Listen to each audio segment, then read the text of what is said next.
Hello, my name is Bree, and I'd like to welcome you to my channel, Breezy Banter, the place where I talk about the things I want to talk about.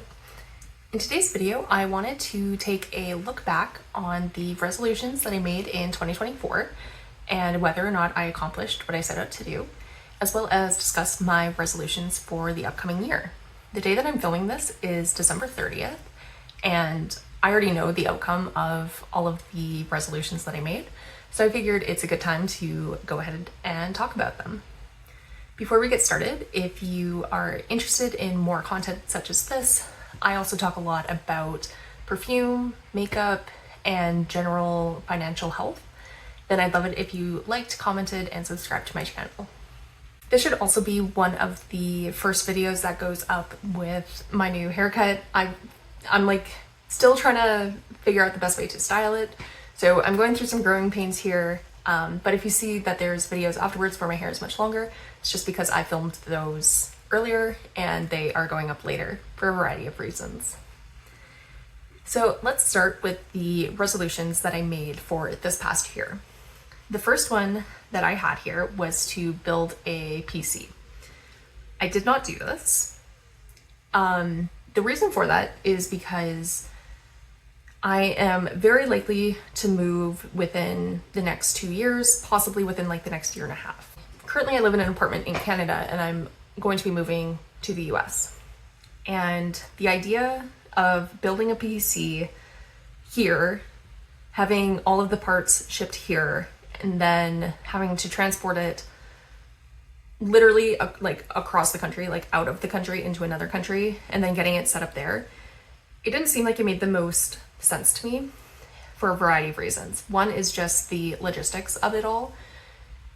Carrying a computer, I plan on making this computer a pretty, let's say chunky computer, like it's gonna be high end.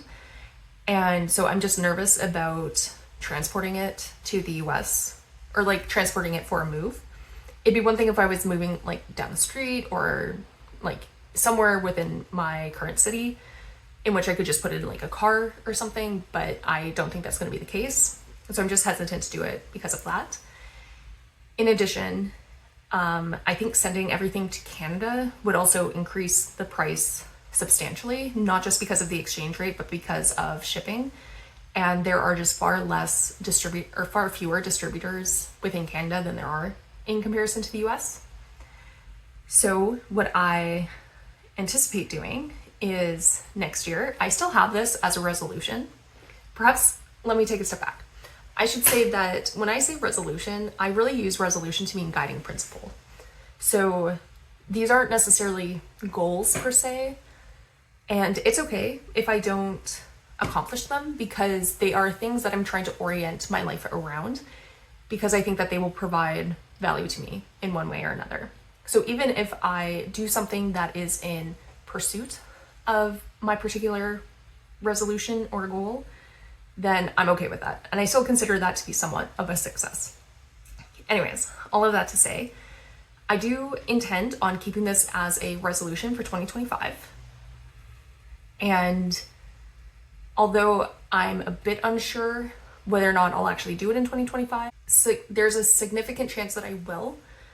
What I anticipate happening is that during Black Friday next year, I will be in a place where I can ship these items to and then build it in like early 2026.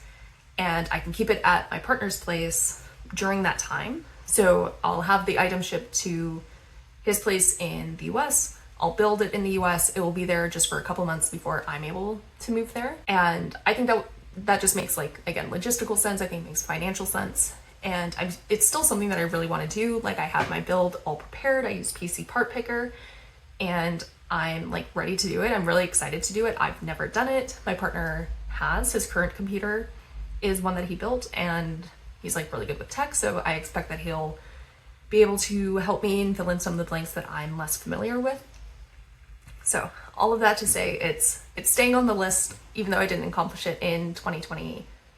The next thing that I had on here was to max my tax-free savings account or TFSA, my first home savings account or my FHSA, as well as my registered retirement savings plan or my RRSP. If you're not American, those names probably don't mean that much to you. You can think about it as like a Roth IRA, I think is what it's called in the US. I think the Roth IRA is somewhat similar to the TFSA. And then whatever your 401k is, I think is similar to an RRSP. And then the FHSA, which is a new investment account in Canada, I don't think really has an equivalent within the US. But regardless, TFSAs there's an annual contribution limit. And this, for 2024, that limit was $7,000 for all Canadians. Well, for the Canadians in which they can have an account, it was $7,000. And I did in fact max that out. The FHSA, for those who are eligible to have them, the maximum amount for the year 2024 is $8,000. And I maxed that out as well.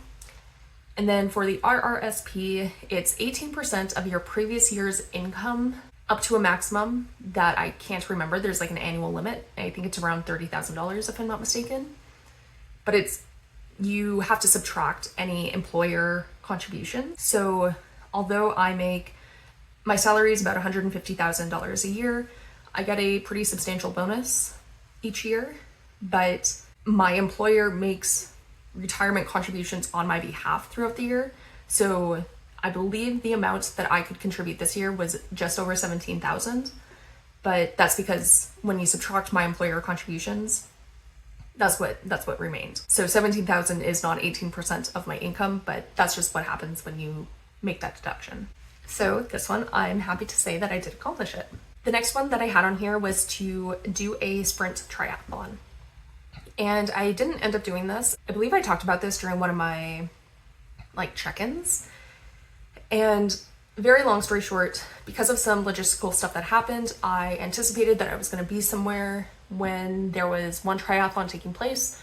That ended up not being the case. And then when I realized that I might be able to participate in another one, I felt like I didn't have enough time to adequately prepare for it. So I didn't end up doing a sprint triathlon.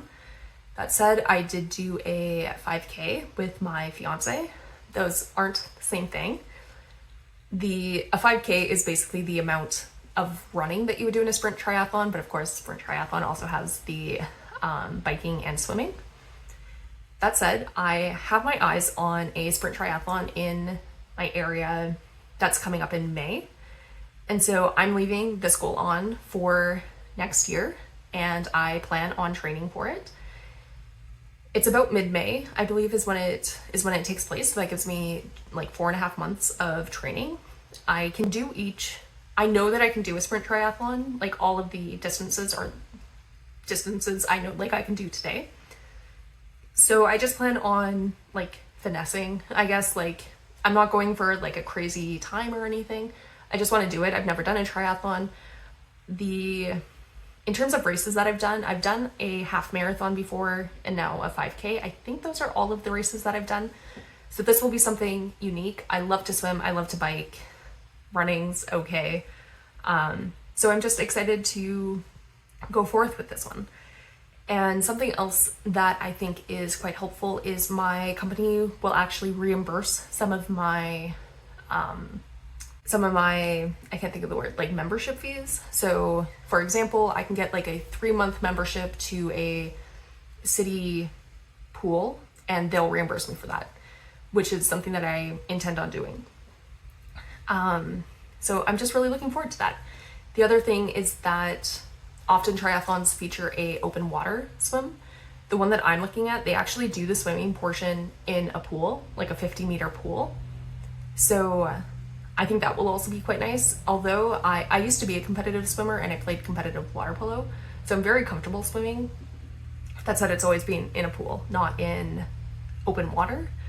And I think I know that there are some places around me where I could do open water swimming, but just given the time of year, I'm not sure I would be able to really train for it. So I think doing a sprint triathlon where the swimming portion is in a pool is actually a really great option for me. So as I said, I'm really looking forward to this. The next resolution that I set for myself was to start a master's program. And I'm happy to say that I did in fact do this. I've now completed 2 courses. both of which I got an A+ in. And so my degree is a Master of Engineering. It's a 10-course master's program. So what I intend on doing this year is I'll do one course this upcoming semester, one course in the summer, and then for the next 3 semesters, I'll do 2 courses. And if I stick to that, I'll be done the program at the end of the summer in 2026. I really enjoy it so far. It's been a dream of mine for since I was an undergrad to get my master's degree. And I'm very fortunate that I have a boss that is extremely supportive of it. And kind of similar to what I mentioned for the sprint triathlon, my company reimburses my tuition fee. So it is free basically for me to do this. And I also think it makes sense for my career. When I look at my boss, she has her master's degree, and many of my peers also have their master's degrees. I also feel like just the world is changing, and it's an extra thing that I can have that allows me to remain competitive. I still remember something that I heard from one of my former bosses when I was trying to get my professional engineering designation, and she had said at the time that once you have that, that belongs to you. It's not tied to the company or your work at the company. It's tied to you as an individual. So that is something that is it's a very good thing to have, right? Because once I have my master's, I have my master's, and that will follow me everywhere I go. And I think I might have said before on my channel here that if I could be a professional student, I think I would be. I love to learn. I love school so much. So I'm really enjoying this. The next resolution that I had was to put away $1,250 per paycheck into investments. And I did this. I actually bumped this up to $2,000 per paycheck because I found that I just had excess money just sitting in my account. And so towards maybe around early to mid-year, about once a month, I was going in and taking any excess funds that I had and putting and investing it. And then later on, I just changed it to be $2,000 per paycheck instead. And I think that worked really nicely for me. One thing that I'll mention is I didn't end up writing this down as a resolution because I didn't have it as a resolution in early 2024. But I found that I was actually very close to, I think it was around September or maybe August, where I realized that if I continued on the path that I was on, I might be able to invest $100,000 before the end of the year. And I'll just mention now that I did in fact accomplish that. So with some of the money that I received at Christmas time, I believe I invested $100,001 and 63 cents or something like that. So I'm really excited for that. I don't anticipate that I'll be able to invest that much each year. There were some I can't think of the right word. There were some circumstances in my life that led to me having a somewhat more substantial influx of money than I was anticipating.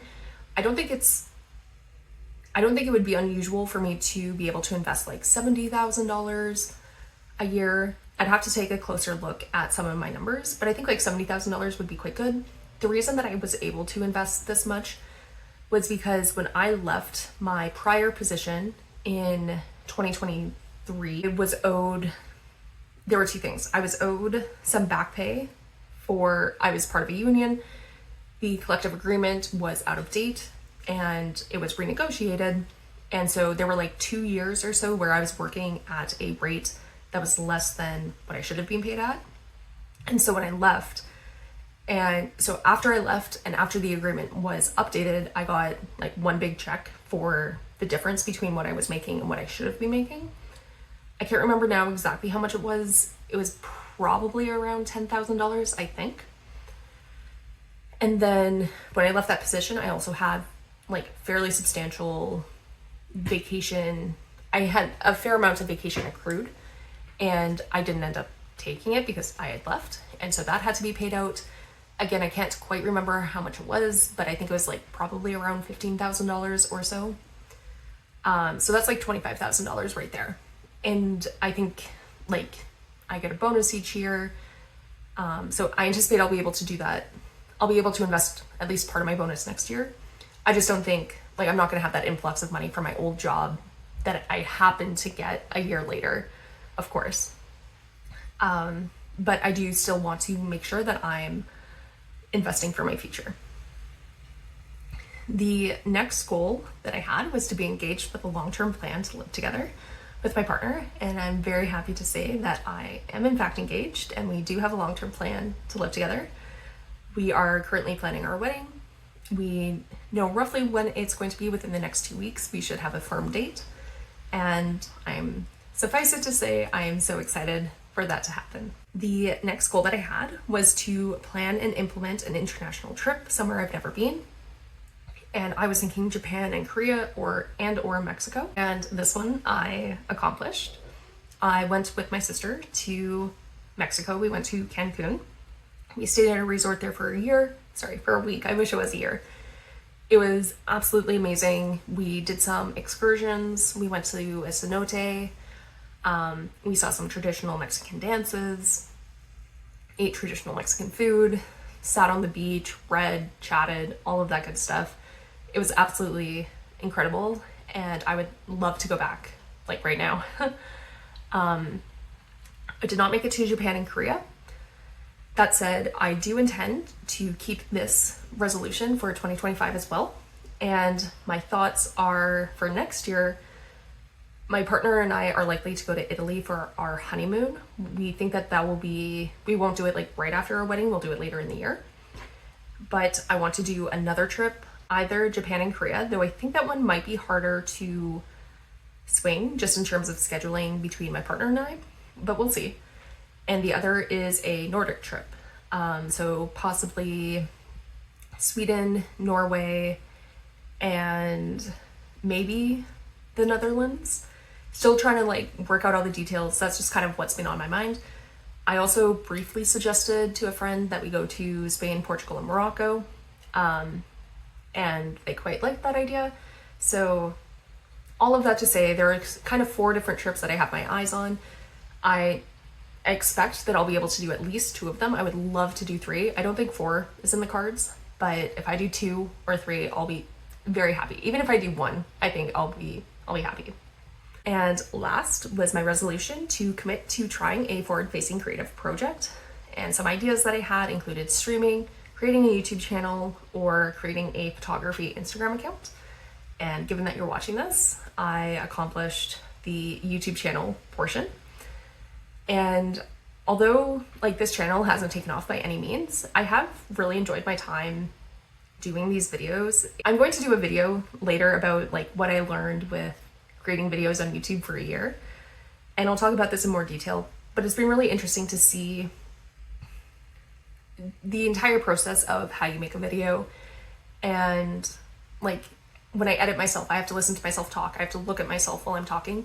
And so it's interesting as well to see sort of what my mannerisms are and how I talk and how I can be more clear. And so far I've been really enjoying my time doing this. So those were all the resolutions that I had for 2024. So I made 8 resolutions and I accomplished 6 of them.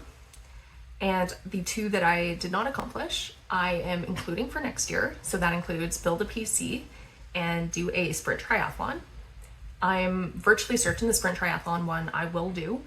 Build a PC, I expect that I will likely order the parts by November 2025. Whether or not I actually finish building it by the end of 2025 remains to be seen. If that boils over into 2026, I'm not too worried about it.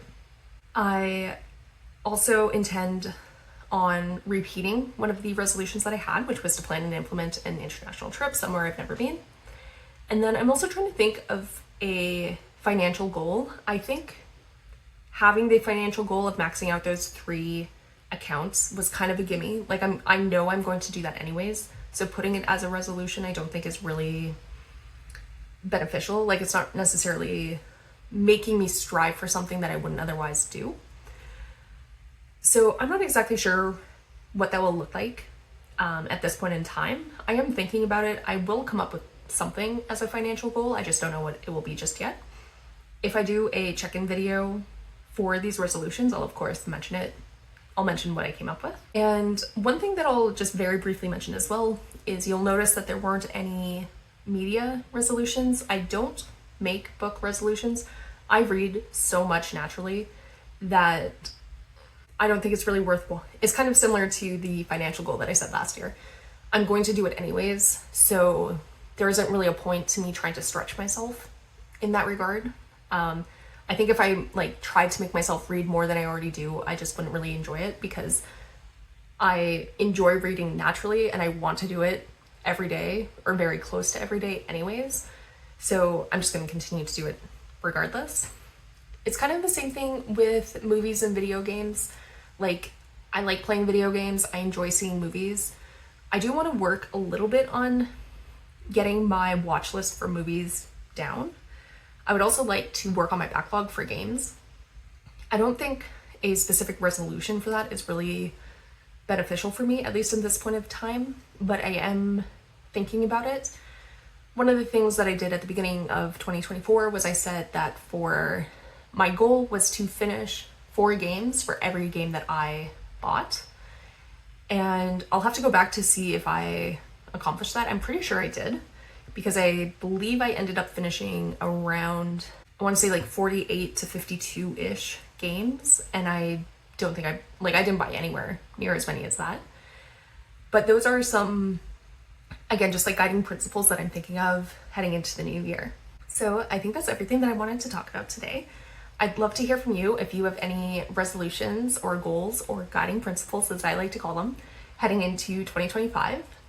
And if you had any in 2024 that you accomplished or would like to talk about, I'd also love to hear about those as well. Before you leave, I'd really appreciate it if you liked, commented, and subscribed to my channel. It really means a lot to me. And before I go, I'd like to take a minute to thank you for taking time out of your day to spend watching this video. It really means a lot to me. Thank you.